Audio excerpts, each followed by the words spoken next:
Mukadzi waihama ndinokuchingamidzai musabata dzvene raMwari chishanu chopera rima rosvika sabata rotanga. Izvi takazviwana zviripo tisati tavapo sezvinotaurwa kubhuku raGenesis zvikanzi Mwari wakariropafadza wakariita dzvene, zvikanzi wakaripa kumunhu kuti arichengete azorodzane nokwake nehama yake nemwanakomana wake nemwanasikana wake nembongoro yake nomuyeni uri mukati mamasuo wake, zvikanzi kuti simba ravo ridzorwe vavandudzwe zvakare. Asi iri sabata nderemweya, ndo chatiri kuparidza pamusoro pacho nazvino. Chinhu chinonzi mweya ndicho chatiri kuparidza pamusoro pacho. Zvikanzi sabata romweya, naizvozvo kuti tinge tichivandudzwa pamweya tinofanirwa kuita zvinenge zvichida Mwari, nokuti ndizvo zviri pamweya. Nyangwe tikazviita panyama zvichida zvine zvazvinobatsira mweya wedu. Chatinenge takananga mweya, iwo ndiwo unofanirwa kuzvibvunza kuti mweya wako uri kuvava here, mweya wako uri kutambudzika here, mweya wako uri kutuka here, mweya wako uri kusvora here, mweya wako uri anxious here, mweya wako uri kuita sei. Unofanirwa kuzvibvunza sabata roga roga kuti zvinhu zvakanaka here mukati mangu, uyezve kana zvakanaka ndinokwanisa kurakidza rudo here kuvanhu. Rusiri rudo rwapanyama, rungava rudo rwokubatsira sezvinotaurwa nebhuku raIsaiah 58, asi zvikurusa rudo rwekuzivisa vamwe pamusoro pashoko Jesu Kristu. Naizvozvo inguva yechidyo kana muchida kuzvitenda kuti ndipo patinoita chidyo chaishe uri Jesu Kristu mazuva ano. Mwari wakatipa mamwe mazuva ose ekubatsirana, zvikanzi asi apa ngatiregererane rudo, ngatiregereranei, ngatiite mwoyo chena kuno munhu wose. Sabata rakakosha. Nyangwe imi munoenda pasvondo munofanirwa kuziva kuti sabata rakakukosherei. Pane mazuva matatu ekuzvinatsa, naizvozvo hazvina kubasa kuti unoenda kusvondo kana kuti unopinda Saturday, unofanirwa kunge uchitangawo zvine mazuva matatu usati wasvika pakuti ndaapamberi paMwari, ndaakuita zvaakataura, zvaakatema nezvaakatonga. Takazvitorera murau wedu tikati tinoda kupinda pasande handi, nyangwe nesabata vanopinda pasande kana musazvizivi. Zvikanzi uyu murau watakazvipa toga wakanga usiri mubhaibheri. Tikati isi tinoteedza kuda kufadzani Ishe wedu Jesu Kristu. Naizvozvo patinenge tichifadza Ishe wedu Jesu Kristu ngatiregereko kukanganwa Mwari wakaita kuti zvinhu zvose zvive zvakanaka. Takada kuti nemo muchidyo chaIshe wedu Jesu Kristu ichi tichatomboona kuti sabata rakakosha zvakare. Murikuzvinzwa, tichapinda zviri pamusoro pechidzidzo ichocho nerimwe zuva. Asi chino chidzidzo chesabata chichiendana nezuva re33 rokuverengwa kweuma. Ngatitangei namaropafadzo tichiti makaropafadzwa imi Mwari Baba wedu uriko kudenga, musiki wedenga nenyika namakungwa nezvose zviri mukati mazvo. Makatipa mirayiro yenyu inotitsvenesa, uyezve makatirayira pamusoro pekuverengwa kweuma. Rino riri zuva ra36 rokuverengwa kweuma, zvichireva vhiki 5 nezuva rimwe. Amen. Amen. Iyi maropafadzo akanaka, asi yakanga iri tsika yavaJudha kuti vakuti vachidaro usiku hwoga hwoga kana madekwana osvika panguva yeoma. Nguva yeoma ndeiriko inotangira kubva pamusi panopera Pasika raMwari. Munoziva kuti Pasika rinotanga madekwana richinosvika parinenge rovira zuva rinotevera. Ipapo panovira zuva, ivo ndipo pavanenge vakutanga kuverenga zuva ravo rekutanga, vachiverenga kubva madekwana iwawo kusvikira madekwana anotevera. Muri kuzvinzwa? Avaritangire pane Pasika chaipo painotanga, kwete pavanozotangira pangwana wacho Pasika yapera. Ndikati inini panobuda zvidzidzo zvakakosha zvakadzama zvinotiudzawo pamusoro peunhu hwaJesu zvatisati tambonyatsopata mukati meupenyu. Ndikati dai chiri chiro chidzidzo chekutanga chinoudzwa muKristu wose zvisatakati nemwe mamwe mafungiro pamusoro paIshe wedu Jesu Kristu. Tisina kuita gunda musaira zvataingoudzwa navarungu, asi vakangotipowo zvakanaka kuti tinge tichimuziva, nyangwe zvino tisina kumuzivirira, uyezve kutizivisa kwacho kwakakonzera bishi nekupokana nokuvengana. Nekuti Jesu wavaitaura handi Jesu wachokwadi, takanga tine dambudziko rekunzwisisa kuti varikuedza kuti kudii. Zvavaitaura hazvina musoro, uye nanhasi hazvina musoro. Zvingoramba zvisina musoro, uye zvichipokana nazvo. Asi dai takaziviswa Mwari namaitiro ake chaiwo, dai vakauya nenzwi yachokwadi, ndinovimba kuti nyangwe namadzitateguru edu angadai akatenda. Zvisinei, isu tiri pano kuti tizivisane, tikairane pamusoro paIshe wedu Jesu Kristu, kuti anomborevei chiiko, chii chaanoda, chii chaaita, chaaida kutidzidzisa pamusoro peupenyu hwake hwose. Nekuti dzimwe nguva tikatarisa mabhuku atinoverenga etsamba dzavaapostoli anotaura zvakawanda pamusoro pekereke dzavaiwana dziri munyika dzakasiyana siyana nemumaguta akasiyana siyana. Vakanga vachizviadhiresa kune vanhu ivavo zvichienda nekutadza kwavo, vachiminimaiza kuti vanofanirwa kuita chii chaizvo chaizvo, nekuti vakanga vasingade kuomesera vanhu. Vanhu vakanga vapanduka, nyangwe navanhu vakanga vabva Jerusalema kana kuti vakanga vabva Israeri, vachitamira kunzvimbo idzodzo vakanga vapandukawo. vadzidza kuita zvinoitwa munyika idzodzo. Vamwe vakanga vatone vamwari vakawandisa, kunyanya vaigara Roma vakanga vane mwari wechino, mwari wechakati, mwari weichocho. Nokupararira kwavakaita nyika vakadzidza tumwe tunhu twakawanda. Naizvozvo vaitsvaya kuvadzora kuti vadzoke pana Ishe Jesu Kristu napana Mwari, vairegerera tumwe tunhu. Tumwe tunhu vakanga vasingatauri nokuti vakanga vasingadi kuvamanikidza. Munoziva zvinika munhu anenge amanikidzika kuti anoita mwoyo wake kuomesa mwoyo nekuti kumanikidzika uku mubata chibharo uchitozosvika pakurovana naye pakubudisa chamhu wotanga kumurova kumusana nokuti haasi kuteerera. Asi aikunzi zvinhu zvavaitaura zvaigamuchirika zviri nyore kune vanhu venyika dzino dziri Afrika. Ndinokutaurira kuti dai Afrika yose yakatendoka. Hapana gospel rakamboparidzirwa Afrika. Iro ratinowana mubhaibheri kazhinji karo rakaparidzirwa varungu nevanhu vari kune dzimwe nzvimbo vakanga vasingazivi kuti Afrika unechi. Rainga rakanga rakatipa gospel raifanirwa kuparidzirwa Afrika chaiyo. Ringa yakatosiyana nezvamunoona zvinobva kuna vaRoma, kuna vaKorinde, kuna vaTesaronika. Kune nzvimbo dzakasiyana siyana dzamunonzwa dziri mubhaibheri kwainyorerwa tsamba nana Pauro. Nyangwe navadzidzi vakanga vari Jerusarema vainyorawo tsamba kune vanhu ava. Mapostora woga woga akasvikawo panhano yekuti achitongonyora tsamba. Dzimwe tsamba dzacho hatidzione, hatina kumbobvira tadzirakidzwa nekuti hadzimo mubhaibheri. Asi hamwariwa, tiri kuda vhangeri rinobata upenyu hweAfrica, rinotaura kuti ichi chakaipa pakuti, ichi chakaipa pakati, regerai kuita ichi chakati. Murikuzvinzwa? Nekuti kwakauya vamwe vanyengeri vanoti regerai kuita zvakati ivo vachizviita. Ndivo vazhinji vanenge vane makora ewaiti, vanenge vane magemenzi ewaiti, navarume vamasutu vanopenya, vanenge vane manjuzu, vanenge vachitiparidzira zvinhu zvavo zvemusoro wavo. Chatinoda kuti tibviswe pane chakaipa, tiyananiswe mweya yedu naMwari. Icho chinhu chikuru ichocho. Tiri kutaura pamusoro pemweya, toda kuuya tigosvika pachibvumirano chemweya. Asi rudo ndorwo rwakakosha pamusoro pemurayiro, nokuti rudo rwuri pamurayiro. Makanzwa imweni ndichiti Jesu akauya kuzodzosera rudo pamurayiro. Rwakanga rwabviswa navaiko? Rwakanga rwabviswa navaJudha, naivo vakanga vakuita mapata makii eshoko raMwari, vakanga vane bhuku raMozisi. Vakanga vasari kuona muchita chinhu chakanaka. Kana makatongoita chinhu chakanaka chinoenderana nebhaibheri, ivo vaibva vachipendesa kuti vangokuwanai mune mhosva. Nekuti vanhu vakanga vari pautsotsi vaida kuita mhomwe dzedu, vaida kutitekisa. Sezvamurikungoonawo varume vamasutu navaprofita variko mazuva ano n'anga idzi vari kuitawo vachingotitekisa tichingovapa mari zvakangodaro. Rudo rwakakosha panyaya yemweya. Rudo rwakakosha ruri pamberi panyaya yemweya. Saka nhasi uno tinoziva kuti nyangwe parudo rwose panofanirwa kunge pane chibvumirano. Nyangwe pamarriage chaipo, nyangwe uchisangana neshamwari, panofanirwa kunge pane chibvumirano. Dzimwe nguva as you go along munozoona kuti hapana pachine chibvumirano chakati chamanga musina kutaura pakuramba. Zvokuti mwoyo wako wakasaudzira kubva pane zvinhu zvamunogara muchiitirana zvakanaka izvi, munotoziva kuti uyu akarasika, uyu akuita nekomwe, zvokuti zvingangosheka relationship yenyu. Asi pane vamwe vaya vanongoti aiwa zvawaita shamwari ndo zvandinoidai. Takambovengawo pamusoro paJehoshafati, mambo waJudha akanga anoshanyira Ahabhu mambo waIsraeri. Mambo waIsraeri akamboti hadiye kuona zvikati aiwa iwe uri chimwe changu, iwe uri ropa reropa rangu, nekuti wakabvawo panani pana Jobho. Naizvozvo zvaunenge wafunga kuita inini ndinoita newe. Asi Mwari aida izvozvo here kwete. Akanga asingade union yakadaro yekuti munhu unobatana nevanhu vakaipa, nyangwe uri bari veropa rako. Naizvozvo union yose kana kuti rudo rwose runofanirwa kunge rune miganhu. Yatitarisei zvakaita rudo kana kuti sungano inoitika pakati pamumwe munhu nemumwe munhu. Saka enda izvi zvana Genesis 1 tinonzwa sungano yokutanga inoitwa naMwari pakati pomurume nemukadzi. Zvanzi zvino Jehovha Mwari akanga aumba kubva muvhu, verse 19, mhuka dzose dzesango neshiri dzose dzedenga, akazviuyisa kumunhu kuti aone kuti achazvitumidza mazita avo.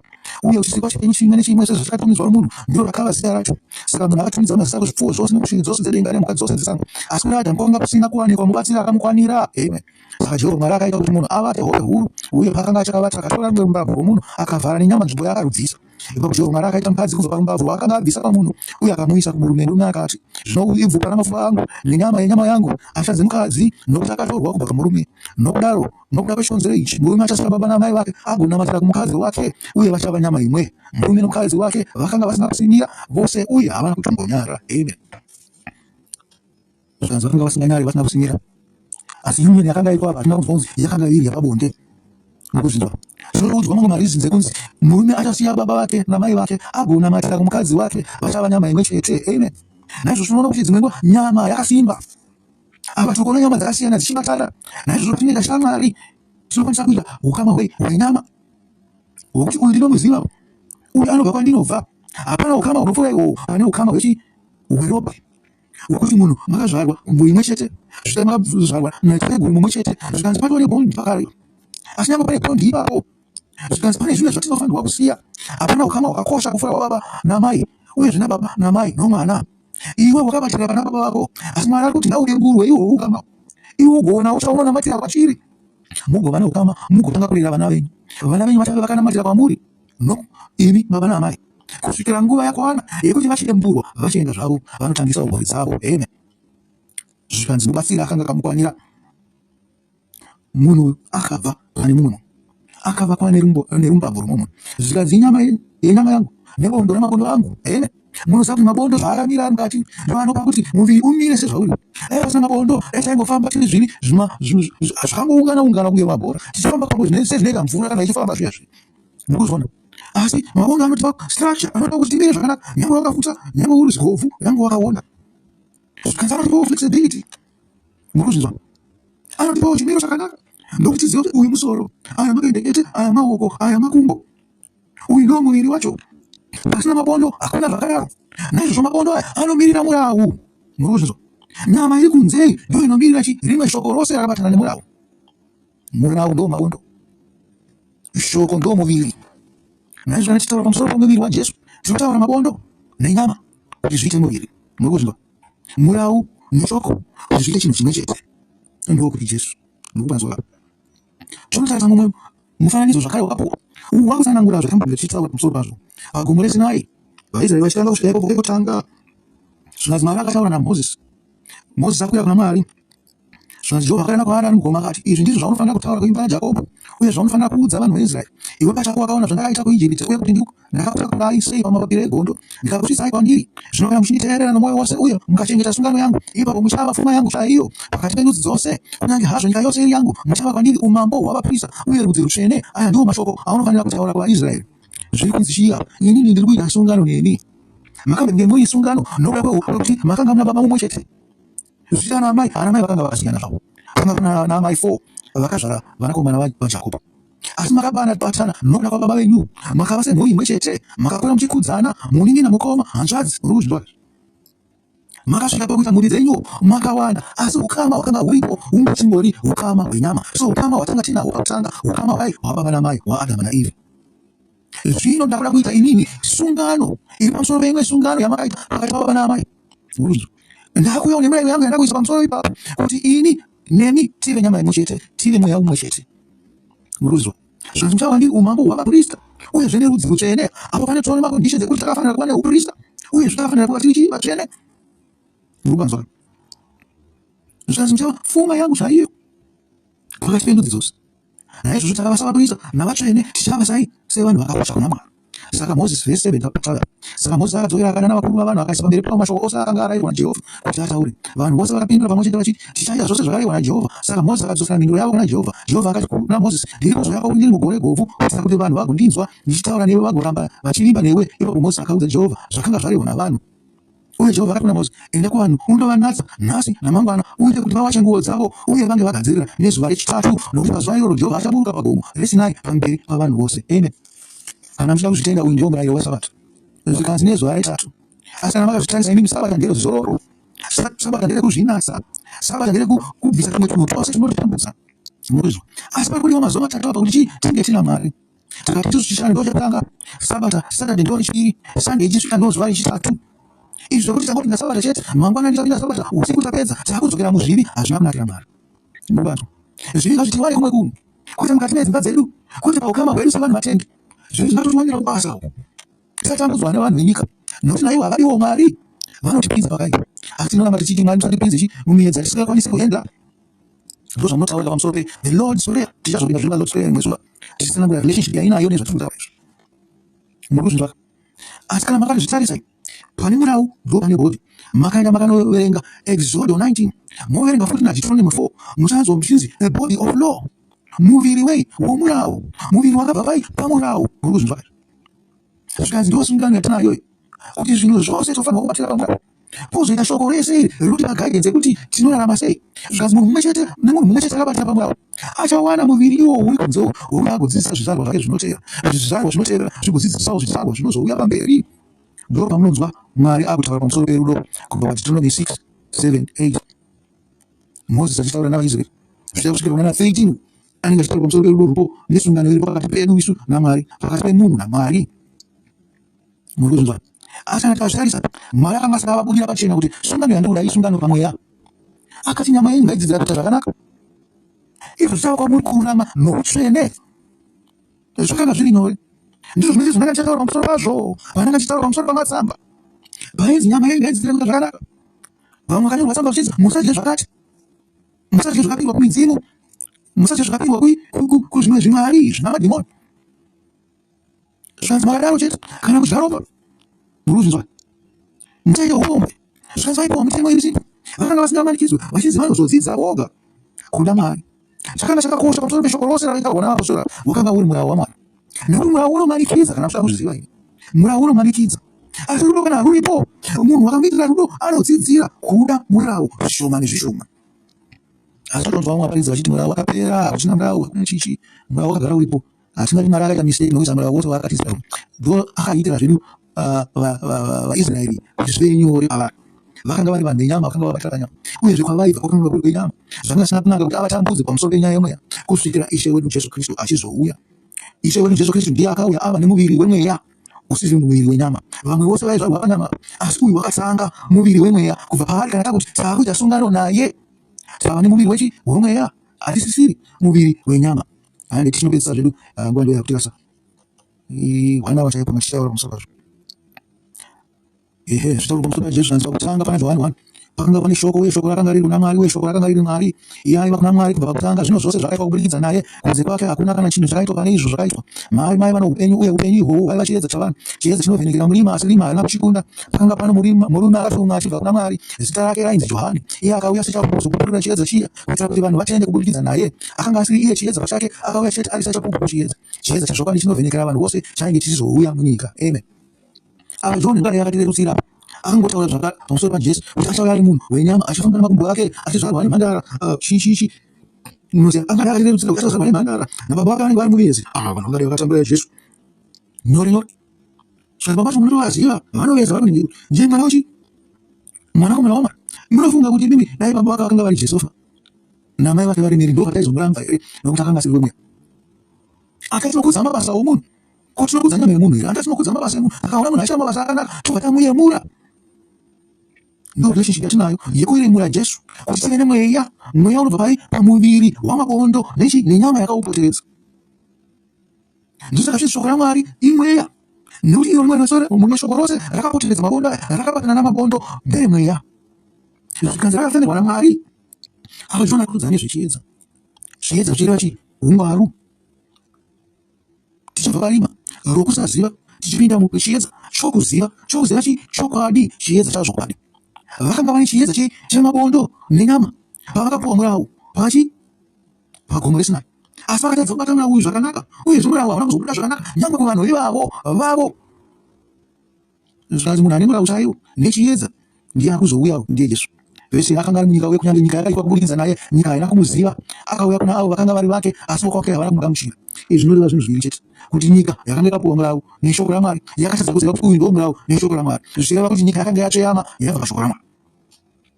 Zvikanzi nyange vainzi vokwake vafanira kunge vachiziva, zvikanzi havana kumugamuchira nekuti vakanga vasingamuzivi. Zvavaifunga nezvaida Mwari zvakanga zvakapesana.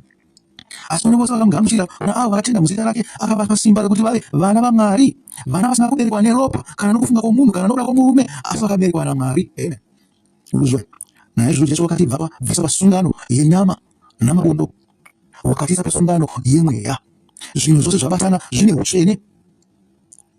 Asi tatarisa zvenyama, chada kushuvira chi mweya, mweya iri kunge yakanaka. Zvanzi kana ngati makanaka, kunzewo kuchava kwakanaka. Naizvozvo Jesu Kristu achisikuya chi vaprista navanyori. Zvanzi gezai mukati kuti kunzewo kugova kwakaita sei kwakanaka. Makangogeza kunze chete, iwo ngati makasviba hazvina zvazvinobatsira. Sabata anoita kuti tigeze mukati, tigova takachena nokunze. Urikuzwa?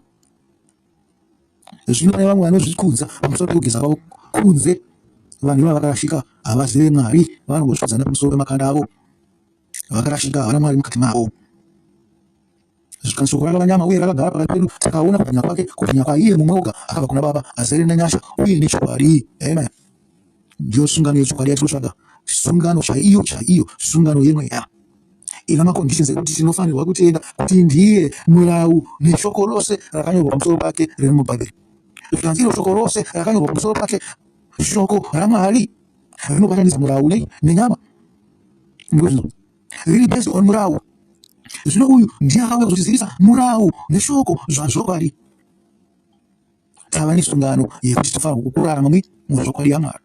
Ndokunonzi kurarama mumweya. Ndiro rudo rwachokwadi. Hakuna rudo ruri unconditional. Rudo rwose rune maconditions. Nyangwe rwomurume nomukadzi rune maconditions. Nekuti dai vasina maconditions, dai vanhu vasingarambani. Kusvika pakutorambana vanenge vakaita macondition ipapo. Kana vanga vasina kuyaita pakutanga vakazovambutsiridza kwakuperawo. Pavaifamba murwendo rweupenyu, baba namai vakasangana kuitirana zvimirawo zvakawandisa. Vamwe vanoramba vakabatana zvavo muchifunga kuti aiwa vari pamwe chete, asi vanenge vakarambana kudhara. Vanoramba pamwe chete, vanoramba vachiita vana asi vakarambana. Vari kungogarisana zvavo. Havatonana rudo. Usually find vanhu vakadaro vatone vamwe vadiwa vavo vavanavo samwe. Murume achienda kwake, mukadzi achienda kwake, vosangana usiku manheru, vamumba vane vana, vakuita kunge zvinhu zviri kwayo. Imi mobva ava vanhu vanodanana, uyatiite ushamwari navo. Kwete. Iwe mushamo waunofanirwa kuita navo chete ndehwako nemukadzi wako, kana kuti iwe nemurume wako naMwari. Sungano yakatangira pai? Pasinai. Ndiyo sungano yakazopefetwa naIshe wedu Jesu Kristu. Iri sungano yomweya yomurau neshoko raMwari. Hakuna imwe sungano, hakuna imwe marriage. Marriage yose iri kunze kwezvinhu izvozvo haizi marriage yakaordinwa naMwari. Vazhinji vacho muri mamarriage akadaro, asi vasakumbirana sei, asi haizi yaMwari. Ngaive iri based nemurayiro waMwari, iri based neshoko raMwari. Ndokunzi mava pasungano chaiyo, mava murudo rwachokwadi. Hama yangu, ndinokungoringira kwandaitawo, egedza ndigumire ipapo. Asi ndinotenda kuti muchava nesabata yakanaka rinotero. Mwari akuropafadzai, akukomborerei, akuzadzei nemweya wake kuti muzive chokwadi nokuda kwake, mugogoedza. Rinorangarira zuva ramakumi matatu netanhatu rekuverengwa kweOma Chisarahi.